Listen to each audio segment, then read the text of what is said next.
Hello and welcome to your virtual reunion. I'm Kathy Hawks, Associate Dean for External Relations and Global Programs. I'm excited to kick off these virtual events with all of you. I'm joined today by Dean David Schmittlein, who will give you the state of the school shortly.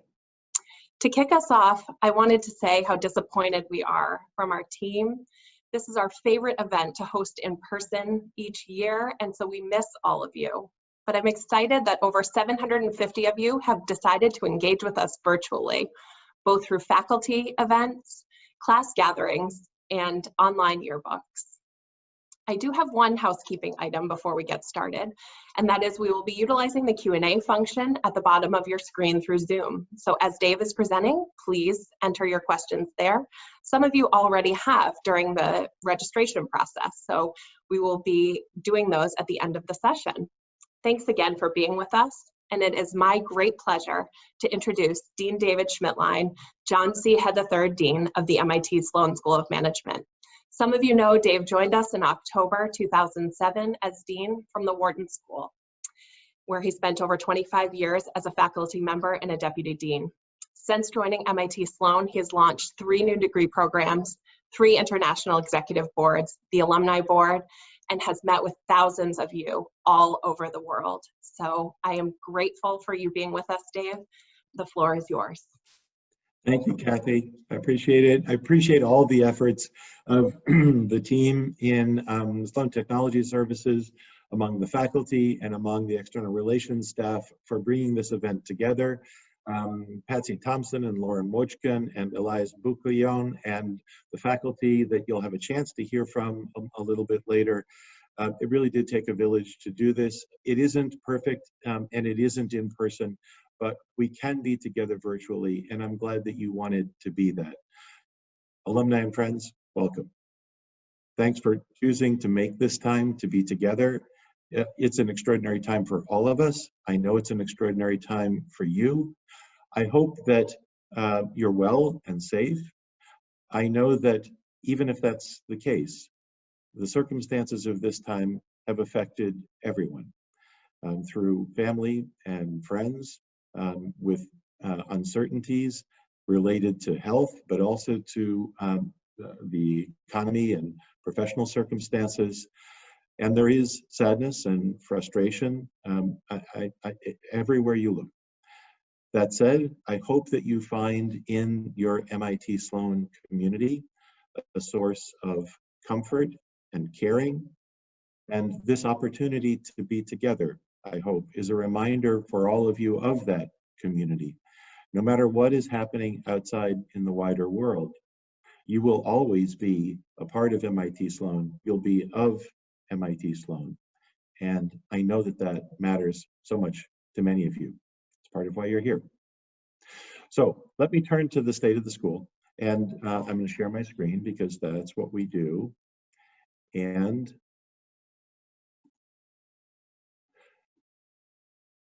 take just a few minutes to do 2 kinds of things with you.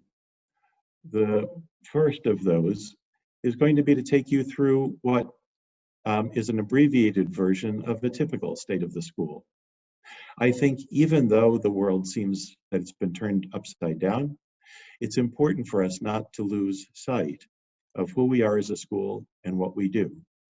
And then I will turn to the circumstances of the moment or of the last 10 weeks and have us talk about MIT's response to this pandemic and the school's response. And we'll get a chance not only to look back on the state of the school, but to look forward as well.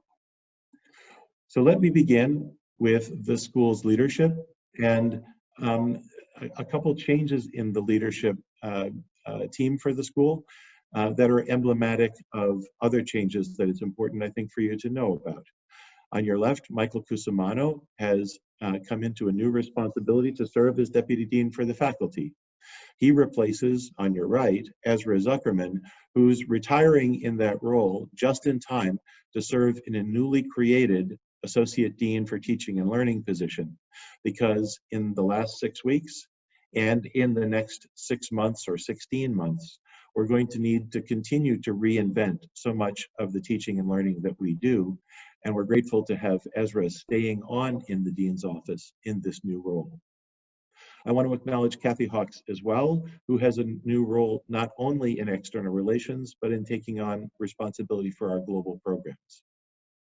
And separately, I want to thank Fiona Murray for adding work on inclusion to her roles as Associate Dean for Innovation. Fiona has an extensive history in research and in outreach related to diversity and inclusion, including especially gender diversity. And she will be joined in that context of diversity and inclusion by a new Associate Dean, Ray Reagans. We had, over the last year, a task force working on the ways that we could really reinvent ourselves with respect to diversity and inclusion.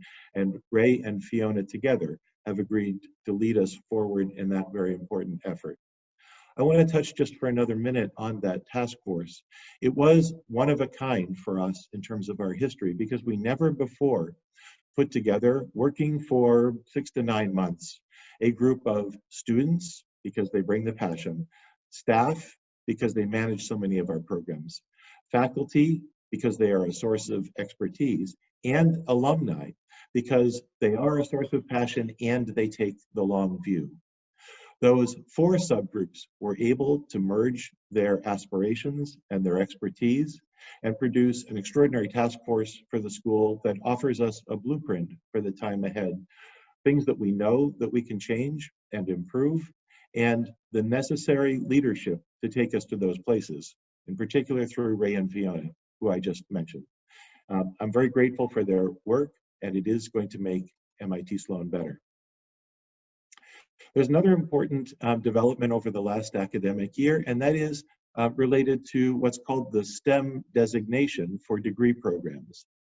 Science, technology, engineering, and math has always been a central piece of the Sloan School, but our programs have not been STEM certified in the School of Management up until now. Over the last year, we secured STEM certification for all of the programs that you see here, essentially all of our master's programs and our undergraduate program. And it's important, in particular for international, for non-US based matriculants or graduates of those programs, because it allows them to stay in the US longer if they wish to. We also have a new initiative in admissions.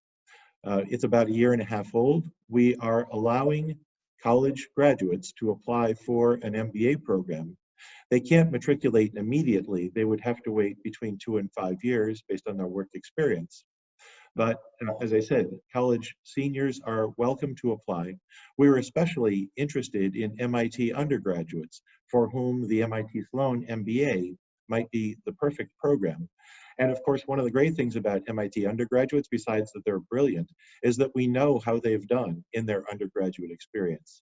And so as you can see in 2019, last spring, we had 83 applications from MIT undergrads. We admitted 60 of them, and over the next 2 to 5 years, they're going to be matriculating in the Sloan School, or at least 56 of them will. We also opened that program up to college graduates from other schools. You can see that we've admitted a smaller fraction of them who do have to take the GMAT, and they have extraordinary scores. I also want to reassure you about the quality of our entering class and these people who will be part of those entering classes. They have to fulfill the same requirements as everyone else, and they go through the same rigorous application process that includes an interview with our professional staff. And so it isn't just based on grades and test scores. They have to be the kind of people who seem right for MIT Sloan. Speaking of admissions, let me give you a bit of an admissions update as of last week. Across all of our degree programs, you know that this has been a really extraordinary year to admit people for the fall just ahead. We've seen an extremely strong applicant pool. It's strong both in the volume of applicants and in their average quality. As we've admitted students, however, it's understandable that they have questions about what the fall will look like. Will MIT be open? It will. Will some of the activity be in person and some online? It probably will. That is likely the way that it will look. And the exact details of that mix won't be known probably for another month. And so a small fraction, but not zero, of our admitted students have said that they don't wish to come this year and they want to come at some point in the future. And we need to manage thoughtfully those requests for new students to potentially defer and for current ongoing students to potentially request a leave of absence. So far, as I say, the numbers have been manageable, but they're uncertain. We've needed to set deadlines and perspectives on deferrals and leave of absences, where in the past we could leave those kinds of criteria or decisions really to be on a case-by-case, one-off sort of basis. Our MBA program has a target size incoming of about 415 people, and we've taken 500 deposits for that program currently. Our Master of Finance program has a target size of 120, and we've taken 145 deposits so far. It is likely that those numbers will come down somewhat as other schools go to their wait list and as some of these admitted students choose to defer. In short, there is a great deal of uncertainty about the fall. We have worked to sustain quality and also sustain a vibrant, viable financial future for the school. That future is made a little bit more challenging because we chose not to increase tuition for the year ahead. In fact, we had announced an increase in tuition and rolled that back. At the same time, we were able to reduce some compensation levels for senior faculty as well. In short, I think that we are in a sound place today for the year ahead, but there is an unprecedented amount of uncertainty. I want to take a moment to acknowledge and express my great appreciation for the MIT Sloan campaign, the Campaign for a Better World, and the success of that campaign to date. I won't take you through each line on this chart here, but you can see that alumni and friends have been so amazingly supportive of the MIT Sloan School, donating during this campaign $345 million to Sloan as of now, and also giving $210 million to the rest of the Institute, and we value both of those perspectives on giving. I also wanted to take the opportunity to share with you that although the overwhelming majority of our alums are domestic, not in the recent past, but of course through the many years, giving is much more even, and in fact we rely very heavily on very supportive international donors. All to say that all of our supporters matter, and they matter wherever they come from, including very much outside the United States as well. We also have a fund for immediate needs and emerging opportunities. You know that this is a hugely difficult time, in particular for our students, graduating students and continuing students. There have been huge challenges with job offers and internships. Our students have been working very thoughtfully and in partnership with alumni volunteers. And you saw at the outset here a way to offer your volunteerism as an alumnus in this respect. But still we know that there are students who are looking for opportunities and we need to support them. Sometimes supporting them comes in the way of financial assistance. It may come in the way of topping up some financial aid for an internship during the summer. And some students have other kinds of emergencies that are more of a personal level. We need to be able to look back on this time and say that we did the right thing for those students. And I'm very grateful that so far we've raised over $500,000 for this immediate needs fund. It goes directly to student support, to securing the technology and curriculum that we're going to need, the changed technology that we're going to need for the year ahead. And in a small number of circumstances, we've had faculty whose global studies, especially field studies on important social issues, have been disrupted, and we need to help them as well. I mentioned career development and my gratitude to Sloan alumni and friends for serving as industry advisors. This is a small number of alums who are experts in a particular industry and willing to educate and advise our graduates in that regard. Alums have been stepping up with positions, both job positions, permanent positions, and internships. And a large set of alumni have agreed to serve as volunteers for individual graduates or continuing students. I'm grateful for it all. Let's please keep that going. I also want to touch now and turn to the crisis per se and express amazement at the way that MIT and the Sloan School have been able to adapt in such a short time. And as I said, to give you a bit of a sense of the year ahead. To begin broadly at MIT, MIT's contributions to the Cambridge and Boston community have been extraordinary. You have likely read some of this in the news. The Sean Collier Care Center was opened to as a surge facility for the region.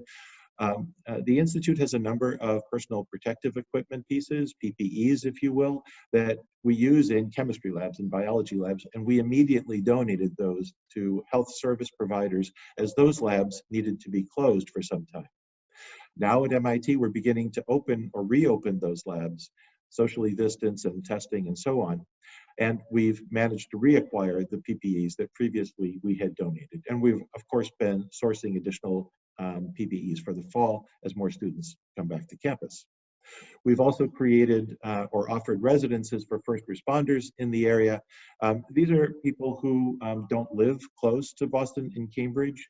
They work in healthcare or police or fire activities, and they just don't have time after 12-hour shifts to get home. And so we've been providing them places to stay. Let me turn now to the MIT Sloan School.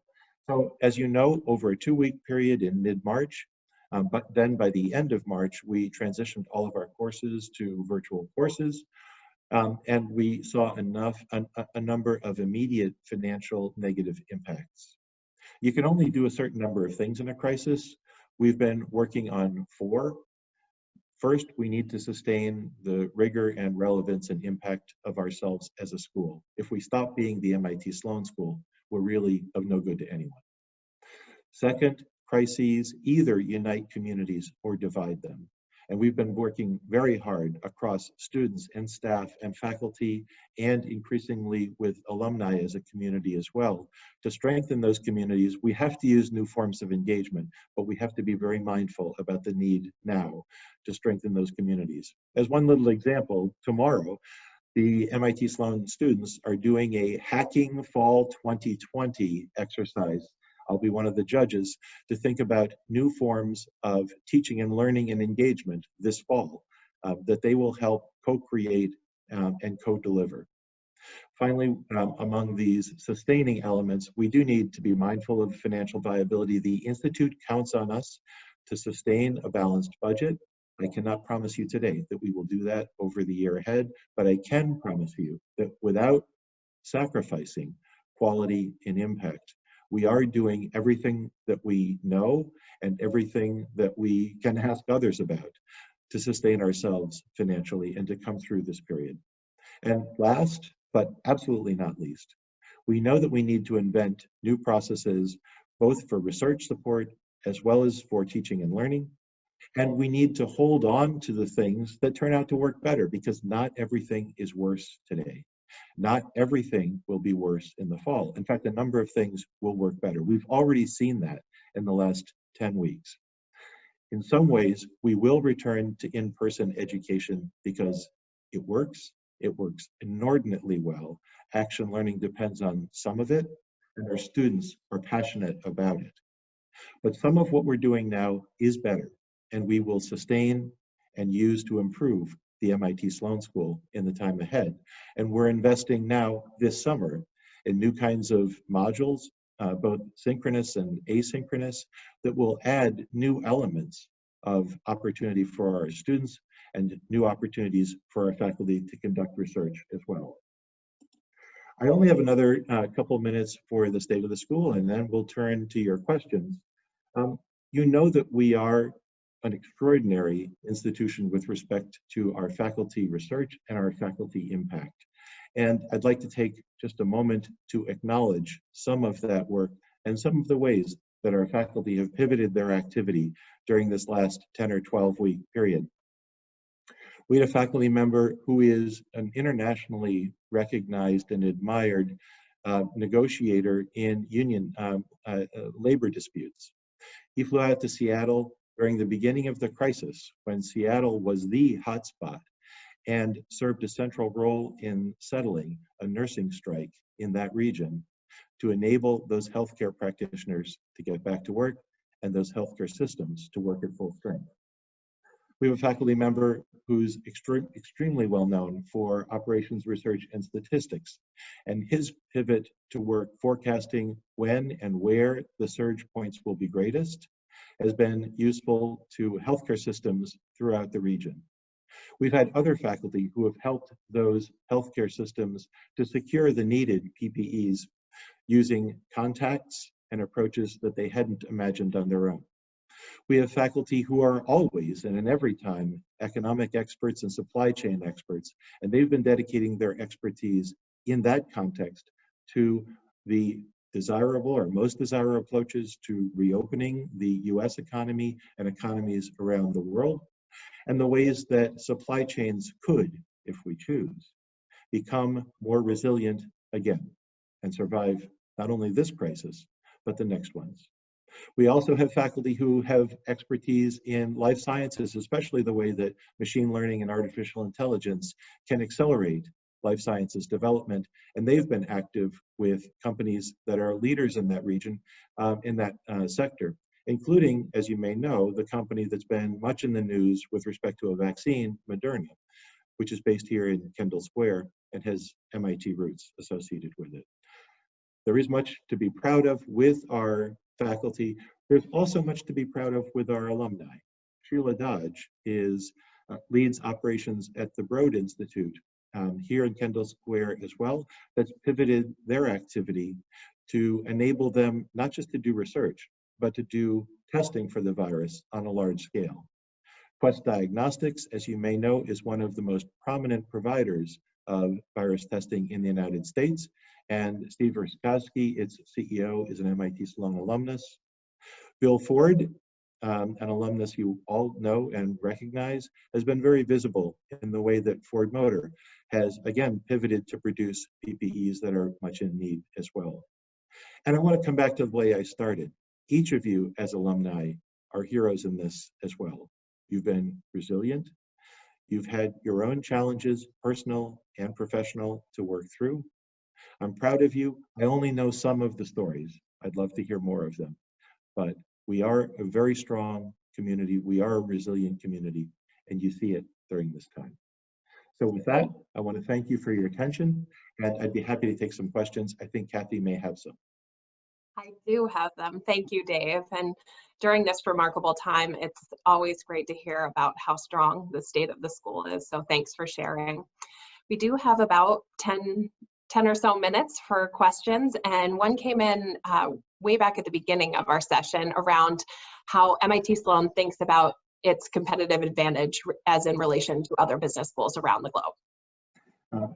So, I think the answer to that shouldn't probably relate too much to the crisis. We want to be MIT's School of Management.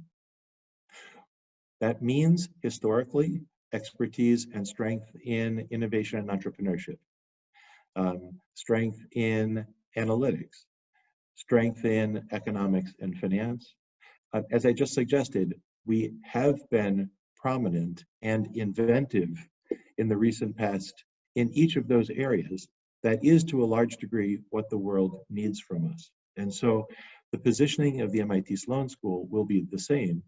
Our expertise needs to be sustained, and we need to make sure that we are relevant, and we are relevant during this time of crisis. So true.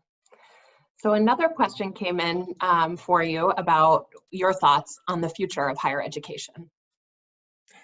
I think there is a future in higher education. You can read lots of different perspectives from different people. I am skeptical about some of the more cataclysmic forecasts of the future. I would say that, as I did earlier, some things are never going to be the same. So we have business leaders, CEOs, and so on come to speak on campus. More of that is going to be virtual in the time ahead because you can do it virtually. And because just as those CEOs have seen in their own board meetings, it can be crazy to get on a plane for 6 hours or 16 hours and come and do this. And so we need, and we are figuring out how to do that sort of thing well, and there will be more of it. But at the same time, we've also seen a almost desperate desire of students for interactivity with each other, for the human dimension of learning. The desire for that isn't going away, and the way that students are co-creating that kind of interactivity will also be something that will change. I think, so higher education will change. In some respects, it will become safer because we will be ever more attentive to the ways that we construct communities that work. Thank you. This one came in just now, and so it's about how do you think that Sloan will be impacted, and maybe a little bit about the way we might look 2, 3, 4 years from now after this COVID crisis? So I think it's very easy to focus or over-focus on the financial dimension, or let me say it this way, I need to over-focus on the financial dimension because we need to make sure that we make that work. That is, we don't exist otherwise. I don't know how we're going to look 4 years from now. I do think that there will be new investments in technology, not only to support online or virtual learning, but technology to support action learning through real projects with real companies led by people who want to engage with our students. I think that is one of the larger changes that will come, not only this fall, and maybe not even very specifically this fall, but over the next 3 or 4 years. So we will find better ways to create and sustain community. We'll also find better ways to engage globally. That is one of the things as well that will change over the next 3 or 4 years for the school. There are some things that I hope don't change for the school. We ought to be a school that values, if you will, creating principled, innovative leaders, and a school that values ideas that improve management practice, ideas made to matter. We can find new ways to do those things well, but those are the things that we're about doing. Thanks.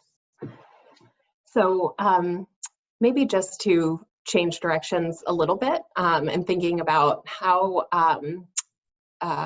we're thinking about our international students, how we're engaging with them, and how we're reaching out to them during this time. Yeah. So the prevalence of international students varies greatly across our programs. It is comparatively high in the Sloan Fellows program and in the Master of Finance program. It's medium, if you will, in the MBA program, and it's lower in our MIT Executive MBA program. We have, in just a matter of a couple of weeks, about 100 Sloan Fellows students, I would say arriving at MIT Sloan, but almost invariably not in person.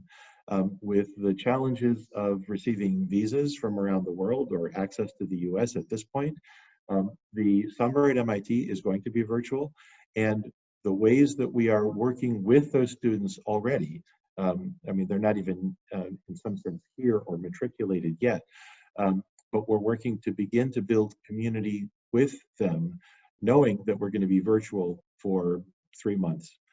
And that there will be some aspects that are online in the fall as well. And let me tell you, this has been a time when we see the different goals and the different senses of MIT that different students have.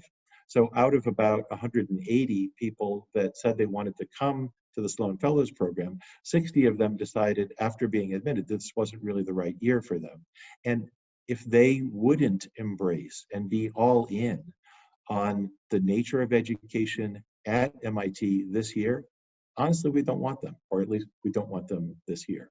We want people who are all in, positive, creative, and inventive with our faculty. And we have about 110 of those yet set to join us in that, again, Sloan Fellows program soon. I would also say for the Master of Finance program, so we did a survey of the current Master of Finance students, again, majority non-US, this spring. And they said that they actually loved having the courses offered online. It helped, they were offered synchronously online, so they had the interactivity with faculty, but then they were also recorded. And for a number of those students, being able to go back and rehearse and revisit that content was a huge benefit. And they've asked us, please don't let that aspect of the program ever go away. It's too valuable. And so we need to understand that, first of all, that international students are not all the same. They're different depending on where they're coming from. Some of them have huge needs at the moment because of exchange rate collapses in the country they're coming from. They're very different circumstances, but they all contribute greatly to our experience here, and they will contribute greatly this year when they get here, which won't be in August. Thank you. We had a question come in during the admission slide, so I'll continue on that theme. And it's someone who is hoping for their son to come in the class of 2022, but the question is, should he apply now? Should he apply now for the class of 2022, or I want to, and is a college, not a college, not an early admission, right? We talked about that earlier. Correct, exactly. So it would be applying for the in 2022. So should he accelerate that?